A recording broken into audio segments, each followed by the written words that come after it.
Y pues bien, en el caso de la lógica dialéctica idealista, que es la que parte de esta corriente de filosofía hegeliana y que siguen mucho los hegelianos, el idealismo plantea que toda la realidad objetiva es más que el resultado de interacciones ideales o racionales, bajo el principio fundamental de esta frase de Hegel, de que todo lo real es racional y todo lo racional es real. ¿Qué quiere y qué significa esto en los hechos? Pues bueno, que todo fenómeno que estemos viendo en la naturaleza, sobre todo fenómenos de carácter histórico, tienen un componente racional o ideal de fondo que motiva sobre todo la acción. Uno de los grandes seguidores del idealismo hegeliano, que luego influyen mucho, por ejemplo, en autores más modernos, como sería Francis Fukuyama, es Collingwood, ¿no? Un ejemplo de ejercicios es cómo le hacemos nosotros para entender la historia y para entender los fenómenos, ¿no? Es decir, ¿por qué se le ocurre a César? Este es el ejemplo por excelencia, el ejercicio por excelencia. ¿Por qué se le ocurre a César volverse emperador? ¿Qué es lo que lo lleva a ello? Desde el punto de vista del análisis histórico tradicional, pues el hecho es que César cruza el Rubicón en desobediencia a lo que le pide el Senado, y de ahí empieza su proceso de tiranía, ¿no? Es en contra de las leyes del Senado. Ese es el hecho. Pero si te fijas, eso pues solo nos da una idea general de lo que está sucediendo, pero no nos da una explicación. Incluso si quisiéramos ver el suceso, la cantidad de sucesos que llevan a ese proceso, de todos modos no nos dan una explicación real. La lógica matemática, la lógica científica, lo que diría es que César cruza el Rubicón por una cantidad de sucesos que lo llevan a ese proceso.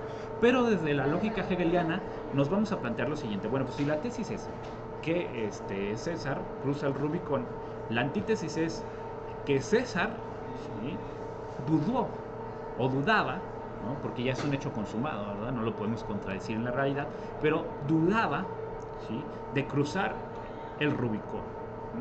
Esto ya nos plantea algo muy interesante en términos idealistas, ¿no? Que hay algo racional previo en la misma acción, ¿no?, que se ve en esa materialidad de César cruzando el Rubicón, en la misma acción de una racionalidad de fondo. O sea, el hecho ya de dudar, que tiene desde Descartes, de la duda metódica, el hecho ya de dudar o de pensar si se puede o no pasar el Rubicón, nos da por resultado la contradicción.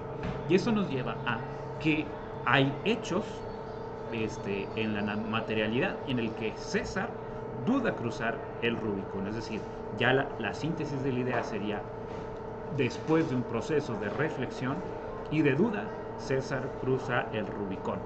Ya esto es el primer ejercicio de la dialéctica hegeliana, de la lógica idealista, ¿no?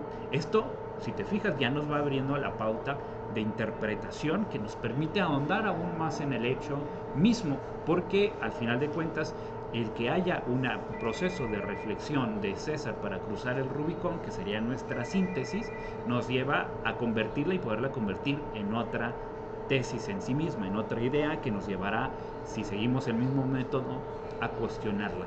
Y en ese momento y en ese proceso, este ejemplo nos permite adentrarnos aún más a por qué César cruza el Rubicón y cuáles son los hechos que lo llevan a esa relación.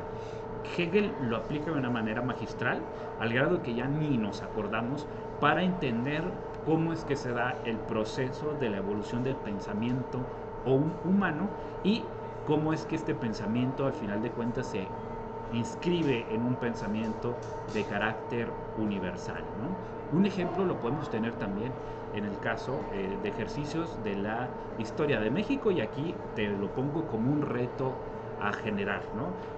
¿Por qué? ¿Sí? Hidalgo, Miguel Hidalgo, desea, ¿sí?, la independencia de México. ¿no? Esta es una parte interesante.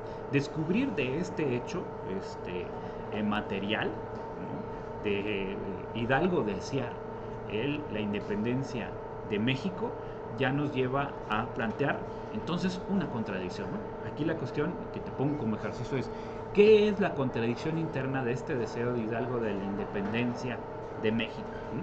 Y eso, ¿cómo lo combinamos en la idea de esta independencia? Lo mismo sucede, y lo podemos observar con cualquier otro evento histórico, ¿no?